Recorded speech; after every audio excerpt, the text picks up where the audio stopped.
வாழ்க்கையில சில விஷயம் க்ரோ ஆகிறதுக்கு அதுக்கு தேவையான டைமை கண்டிப்பாக எடுத்துக்கும். நம்ம காமா நடக்கும்னு நம்பினா மட்டும் போதும். நம்பினவங்களுக்கு மட்டும்தான் அதிசயங்கள் நடந்திருக்கு.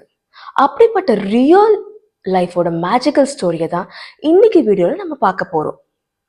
Hello hello hi, welcome to YouTube channel and this is Nivedita. Subscribe பண்ணாதவங்க மறக்காம சப்ஸ்கிரைப் பண்ணிக்கோங்க. அப்பதான் நான் டெய்லியும் உங்களுக்காக போடுற வீடியோ உங்களுக்கு வந்து சேரும். ஒரு அழகான மலை அடிவாரம். அந்த மலை அடிவாரத்துல ஒரு சின்ன அழகான கிராமம். அந்த கிராமத்துல பல பேரோட தொழில் விவசாயமா இருந்தது. அந்த கிராமத்துல ஒரு சின்ன குடிசையில முன்னுசாமி அப்படிங்கிற ஒருத்தர் வாழ்ந்து வந்தாரு. அந்த முன்னுசாமி தன்னோட நிலத்துல ஏதாவது ஒரு விவசாயம் பண்ணணும் அப்படின்ற ஆசை ரொம்ப நாளா அவளுக்கு இருந்துச்சு. ஒரு நாள் திடீர்னு அவர் ஒரு விதைய வாங்கிட்டு வந்து அந்த நிலத்துல நட்டு வச்சாரு. அதுக்கு டெய்லியும் தண்ணியும் ஊத்துனாரு. ஊர்ல கிராமத்துல இருக்கிற எல்லாரும் அவங்கவுங்களோட நிலத்துல அவங்களுக்கு தெரிஞ்ச ஒரு விதைகளை போட்டு விவசாயத்தை ஆரம்பிச்சாங்க.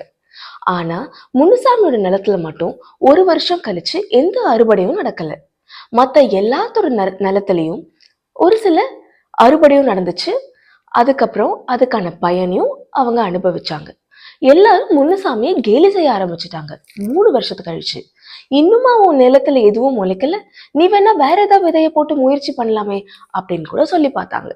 முன்னுசாமி தான் முயற்சியை மட்டும் கைவிடாம டெய்லியும் தண்ணி ஊத்துறத மட்டும் நம்பிக்கையோட செஞ்சுட்டு இருந்தாரு. 4 வருஷம் ஆச்சு, 5 வருஷமும் ஆச்சு. 5வது வருஷத்தோட ஸ்டார்டிங்ல முன்னுசாமிக்கு சின்ன துளிர் ஒண்ணு விட்டுச்சு. கொஞ்ச நாள்லயே ஒரு சில வாரங்கள்லயே முன்னுசாமியோட தோட்டத்துல 90 அடி உயரத்துல ஒரு பெரிய பேம்பு ஒண்ணு வளர்ந்துச்சு. அந்த பேம்புவோட ப்ராஃபிட் அந்த வருஷத்துல அந்த ஊருக்காரங்க 5 வருஷத்துல சம்பாதிக்காத மொத்த பணத்தையும் இவர் டபுள் மடங்கா சம்பாதிச்சார். நம்ம ஒரு விஷயத்த முயற்சி பண்ணும்போது அதுக்கான நேரத்தையும் காலத்தையும் கொடுத்து நம்ம நம்பிக்கையை மட்டும் அந்த செயல்ல செஞ்சாலே போதுமானது.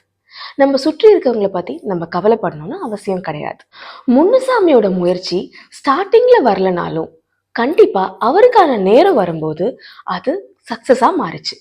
இன்னைக்கு ஒரு சர்வேல ஜென்சி, அதாவது 2K கிட்ஸ் கிட்ட லேக் ஆகிற ஒரு முக்கியமான விஷயம் பொறுமையா வெயிட் பண்றது தான் அப்படின்னு கண்டுபிடிச்சிருக்காங்க. பொறுமையா வெயிட் பண்ணாததுனால இவங்களுக்குள்ள பல ஷிப்ஸ் டெவலப் ஆயிருக்கு. உதாரணத்துக்கு சிச்சுவேஷன்ஷிப். ரிலேஷன்ஷிப்குள்ள இறங்கும் போது கொஞ்சம் யோசிச்சு வெயிட் பண்ணி இறங்காம இருந்தா எவ்வளோ சீக்கிரமா ஆரம்பிக்குதோ அவ்வளோ சீக்கிரமா முடிஞ்சிடும். எந்த ஒரு ரிலேஷன்ஷிப்லேயோ இல்லை கரியர்லேயோ இல்லை ஒர்க்லேயோ அதுக்கான டைம் எடுத்து நம்ம முயற்சியை பெஸ்ட்டாக பண்ணால் நிச்சயமாக நம்ம சக்ஸஸ்ஃபுல்லாக ஆகலாம்.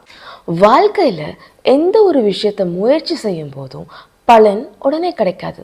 ஆனால் வெயிட் பண்ணால் நிச்சயமாக கிடைக்க வேண்டிய நேரத்தில் கிடைக்கும். மீண்டும் இன்னொரு காணொலியில் நாளைக்கு நான் உங்களை சந்திக்கிறேன். Until then, it's bye from Nivedita.